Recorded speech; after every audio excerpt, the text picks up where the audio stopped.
Was it bad ball choice or bad execution? Sometimes it can be hard to tell if a bowler makes a bad ball choice or if they just fail to execute.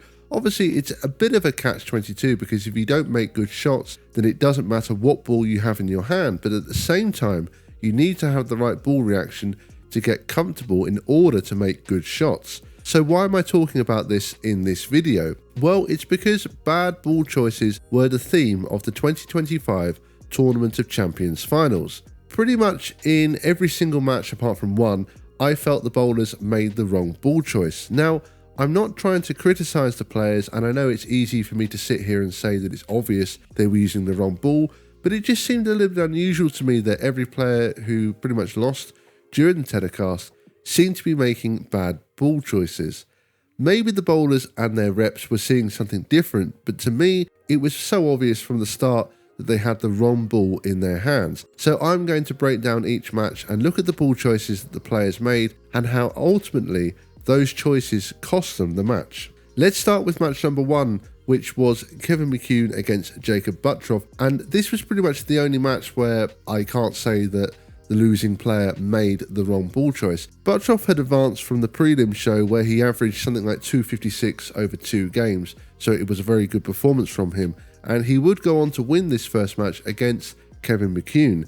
McCune opted to go for urethane using the IQ 78 and played a good game. Ultimately, I think Buttroff just bowled that little bit better, and I think it was a good ball choice from McCune, just a couple of errant shots from him on his part that cost him the match. So let's go straight on to match number 2, where EJ Tackett came in and opted to use the Sub-Zero Forge. Now, from the second frame, I instantly started to question this ball choice. You can see here he left a 9-pin, but it was a high shot, and the reaction of the ball and how it hit the pins didn't seem quite right. Then in frame 3, it became apparent to me, anyway, that it just felt like the wrong ball. Yes, he did send it a little wider, but there was just no backhand reaction, and the same thing happened on the next shot in the 4th frame.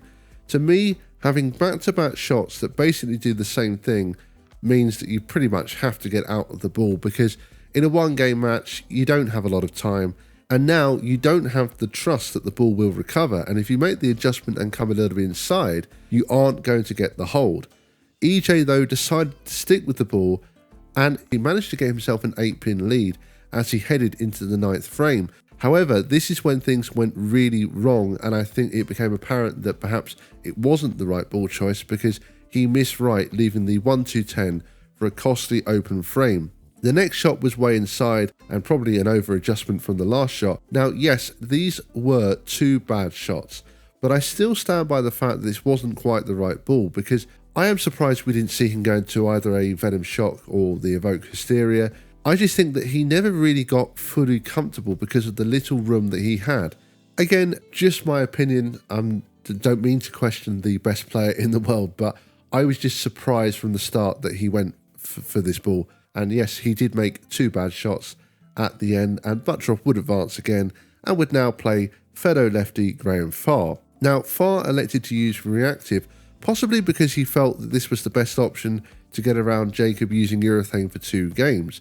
Farr went to the Black Widow Mania, but again, right from the first 2 frames, I just thought it was clear this was the wrong ball choice. You only have to look at the motion of the ball to tell that this just wasn't right. Personally, I would have put this ball away after the first frame because of how much it hooked. And yes, he did get a strike in the 2nd frame, but the reaction was so sharp that you just knew it was going to cause problems for him. And that's exactly what happened in the 3rd and 4th frames. He got away with the split in the 3rd, but left the 3-7-9 in frame 4. After that, he did switch to the Hypnotise, and this looked much, much better. However, he was still unable to get the recovery he needed because he was having to play this shot with too much angle. He wasn't able to come any straighter, and anytime he pushed it out, the ball just would not come back. Which posed the question, and one that Randy brought up in commentary: why didn't Farr just do what Buttroff was doing and use urethane? And it's an interesting question. To me, reactive didn't look the play on the left at that point, and I think Farr could have certainly used urethane left of where Jacob was. Just like the last match, the theme here though for me just was the wrong ball choice.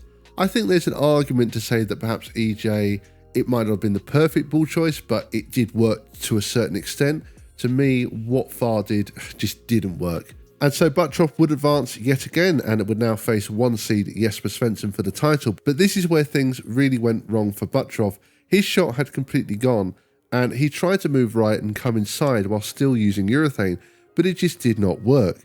He wasn't able to move left and play up the outside part of the lane because he didn't have the speed, and that's exactly the tactic Jesper used to get around the transition. Of course, Jesper with his speed was able to control the pocket from this part of the lane.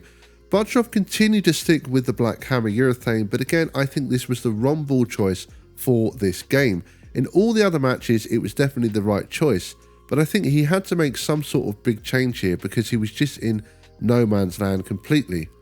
Okay, he did try coming inside, but it was clear from the first 2 shots it wasn't right.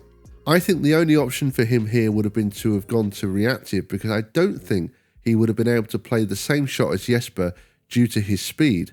It was a real shame because he had a fantastic run from the prelim show, but ultimately Jesper was the best throughout the entire tournament, and this has been a long time coming for him. Svensson's had a lot of TV struggles where things just haven't gone right, and he's had a lot of terrible carry on TV.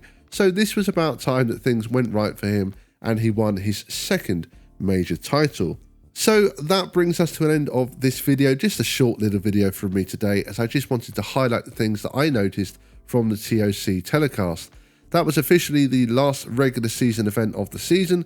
The Battle of the Brands has just started, and we do have the PBA playoffs that begin on the 27th of April. So make sure to subscribe to my channel if you've enjoyed this video and you want to see my future videos. And don't forget, I would love to hear your thoughts in the comment section below. Do you agree with my opinion that it was bad ball choices for many of the players on the show?